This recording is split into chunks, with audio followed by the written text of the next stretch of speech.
Retrouvez ma newsletter sous forme de podcast.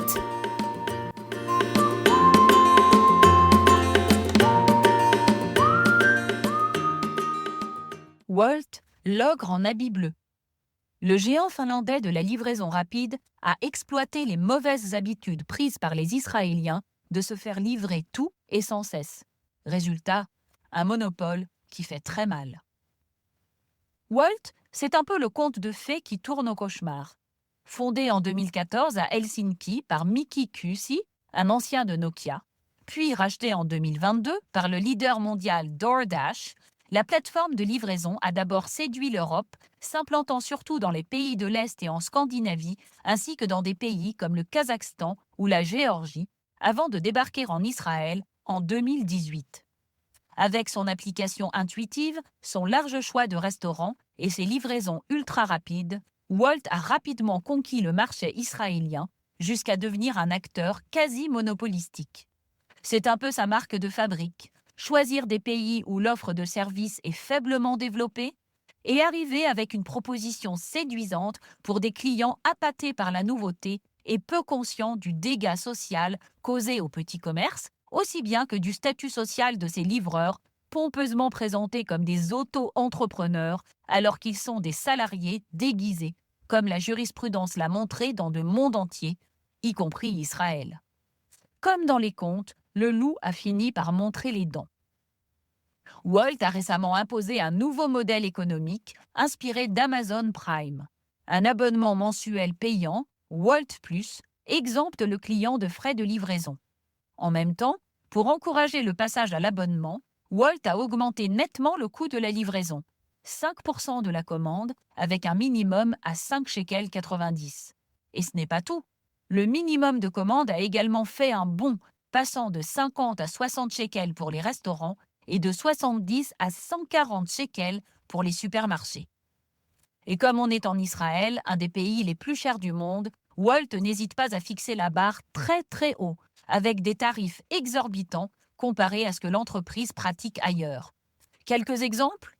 L'abonnement Wolt Plus, qui coûte donc 49 shekels en Israël, coûte seulement 9 shekels 10 en Hongrie ou 11 shekels 10 en Croatie.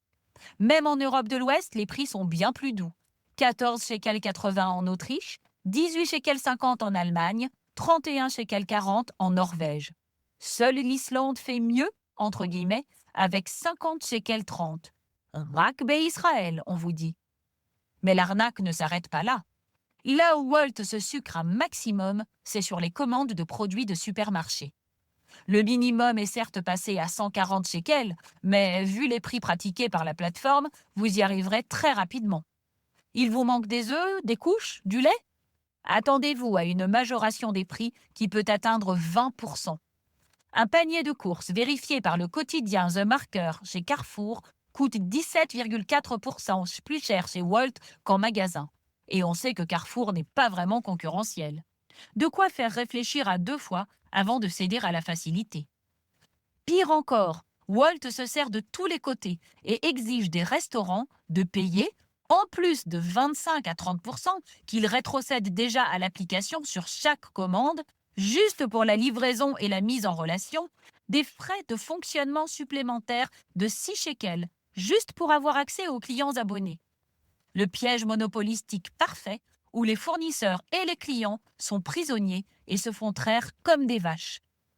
Wolt, comme beaucoup d'entreprises mondiales obsédées par les dividendes à verser aux actionnaires, n'a pas vraiment saisi l'air du temps en Israël suite aux spectaculaires augmentations de prix et à l'austérité qui a été imposée aux classes moyennes après plus d'1 an de guerre. Ces cadres ne suivent peut-être pas les appels au boycott et les vidéos virales de paniers vidés de certaines marques. Résultat, appel à boycotter Wolt, baisse des commandes, jusqu'à 40% dans certains supermarchés de Tel Aviv et un sentiment général d'être un pigeon. En fait, Wolt et son succès foudroyant ici, c'est un peu l'incarnation de certains travers de la société israélienne. Des clients qui confondent achat et plaisir, une consommation impulsive, rapide et l'obsession de passer pour un radin. Des habitudes d'ultra-abondance et de jeter sans vergogne la nourriture à la poubelle. Comme le souligne Itai Dagan, finaliste de MasterChef est propriétaire d'un compte Instagram populaire encourageant les salariés à arrêter de commander chez Walt pour cuisiner et manger plus sainement. Vous commandez un plat à 80 shekels et vous recevez 100 grammes de protéines, mais assez de riz pour 2 jours. Walt a d'abord prospéré dans le secteur de la high-tech, où les salaires élevés et le rythme de travail favorisent les dépenses impulsives. Beaucoup de salariés reconnaissent dépenser des milliers de shekels par mois en commande. C'est aussi un phénomène social.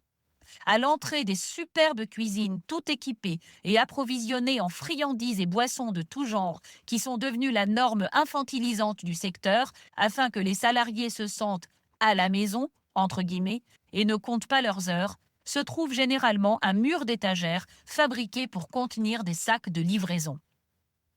C'est là que tous les midis, des escouades de livreurs Walt, 10 bis ou 6 bus viennent déposer les repas commandés par les salariés. On est bien loin du modeste mitbachon, kitchenette, où les employés israéliens normaux se font un café, coupent leur salade ou réchauffent leur boîte amenée de la maison. Si on en a marre de Walt et qu'on veut leur donner une leçon, pas de solution miracle, mais quelques pistes à explorer. Premièrement, reprendre le contrôle de notre alimentation. Cuisiner, c'est bon pour la santé, c'est bon pour le porte-monnaie et c'est aussi un acte politique. Deuxièmement, soutenir le secteur. Privilégier les restaurants qui livrent en direct. Troisièmement, boycotter Walt. Il y a d'autres alternatives, comme par exemple Mishlocha. Nos choix de consommation ont un impact. Il est non seulement possible, mais nécessaire, de dire non à un modèle économique qui profite de nos faiblesses. Walt s'est taillé une place disproportionnée dans le paysage grâce à un marketing agressif et une offre de départ taillée sur mesure pour les Israéliens adeptes de petits kiffs, entre guillemets, qui ne savent rien se refuser. Il est temps de les remplacer par une concurrence plus saine et ou de se remettre à cuisiner.